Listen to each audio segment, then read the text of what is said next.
every day. This government facility in Washington, D.C. turns paper into money. In order to keep up with demand, these machines are running 24/7, pumping out more than $500 million into the U.S. economy every day. But this is only a tiny fraction of how much money is really made. Most of our money exists digitally, and this number currently goes up by more than $4 billion every day. But where does all of this money come from? Before it ever reached your bank account, it changed hands countless times, passing through people, governments, and businesses, all after being simply typed into existence on a computer. We modeled the entire thing to show you how money really works, and how it drives the country, inflates prices, and ultimately puts you in debt. But in order to fully understand how we got to this point, we need to go back to a time before money. If a farmer, thousands of years ago, needed a new tool, he'd go to the local tool maker to buy one. The farmer didn't have anything to give him in return, so instead, they both just agreed that he owed him something in the future. Because the toolmaker trusted the farmer, his promise of future value was an acceptable form of payment. Sure enough, 2 weeks later, the farmer came back and gave him some food from his farm. To make transactions easier, people started to pay using more commonly used items like cattle, grain, and salt. Everyone needed these things, but they were hard to come by, and that's what made them valuable. The farmer could now buy a tool and pay for it right away, using a precise amount of grain that seemed like a fair exchange. This made transactions quicker, and both parties would leave with something valuable to them. But eventually the demand for trade was too much, and paying with a random mix of bulky objects wasn't good enough. People eventually settled on using metal coins, like gold and silver, since they were small, extremely valuable, and would last forever, unlike cattle or grain. Suddenly, trade around the world opened up, and things were being bought and sold all the way from China to Europe.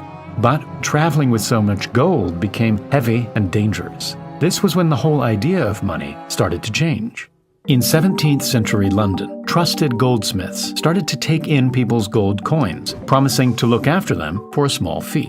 In return, they would give the customer a piece of paper, a promise note that allowed them to retrieve their gold at any time. The key to this piece of paper was that the customer could go to any goldsmith in any town and claim back that exact amount of gold. The paper itself had no intrinsic value, but it became as good as gold. The notes were so convenient that people started simply exchanging them to buy and sell things. The goldsmiths realized that most people weren't actually coming to retrieve their gold, and so they started loaning out fake promise notes to customers, instant money that had to be paid back with interest, making the goldsmiths a small profit. This was fake money that didn't actually come out of their gold supply. If a goldsmith loaned out 100 coins, they wouldn't become 100 coins poorer. They'd simply write the customer a fake note that was worth 100 coins, which could be spent anywhere. Eventually, the customer would pay back the loan plus the fee, making the goldsmith 105 coins richer. On top of that, the customer would spend their money by paying someone for goods, making them richer. From that single loan, the total money in existence increased by 100 coins, yet no new coins were produced. This meant that more money was in people's hands than actually existed. As long as everyone didn't come to cash in their notes at the same time, everything would be fine. If we replace the goldsmiths with banks and the promise notes with digital money, we have today's system of money. When the 17th century goldsmiths started handing out fake money, it had a profound effect on the economy. Before, no new money could enter the system, and so the money that did exist was simply passed around in a cycle whenever a transaction was made. But this system had a major flaw. Imagine a group of 4 people who have a total of $100 between them. If person 1 pays person 2 for some food, it moves the money around, making it uneven.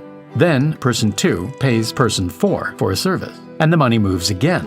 Note that every time money is passed around, value is made and productivity grows. But eventually, the money supply becomes uneven, and less people can participate, slowing down trade and reducing productivity. This system only works if everyone pays each other the exact same amount at the exact same time, something that is impossible in the real world.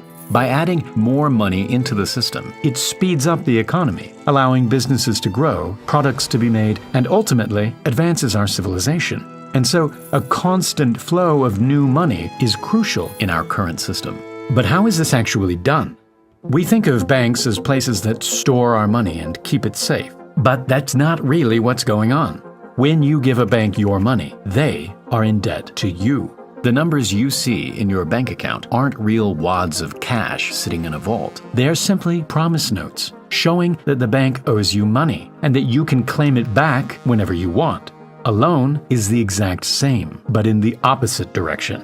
When banks lend us money, we are in debt to them, and we have to pay them back. This is where money really gets made.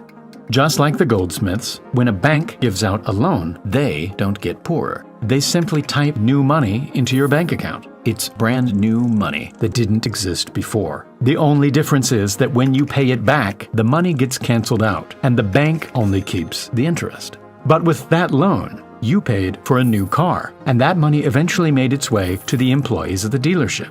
Then they spent that money, and it continued to create hundreds of new transactions, powering businesses, creating new technologies, and providing us with food.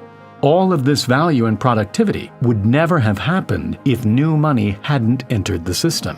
The problem is that productivity doesn't necessarily increase when we create new money, and that can cause inflation.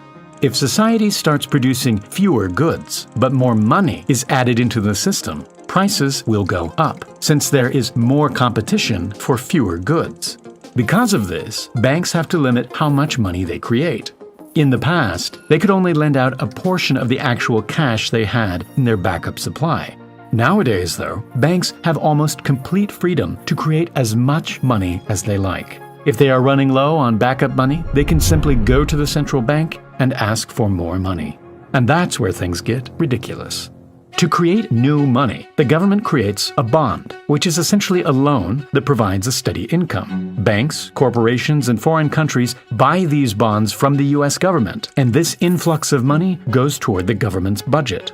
The government uses this money to pay companies and people, and it eventually makes its way back to the banks. The problem is, the US government almost always spends more money than it makes, so it is constantly in debt to those that buy bonds. In order to pay for that debt, it uses the taxpayers' money. Last year, the government spent almost $7 trillion, but your tax money wasn't enough to pay for this. And so the government had to create new bonds to receive more money, putting it further in debt, and the cycle continues. As crazy as it sounds, this system of adding more money through debt is how most of the world operates. It isn't necessarily a bad system. It's just not running anywhere near maximum efficiency. If banks created money for more productive things, like businesses, education, and infrastructure, all of this money going into the system could give us higher returns in the long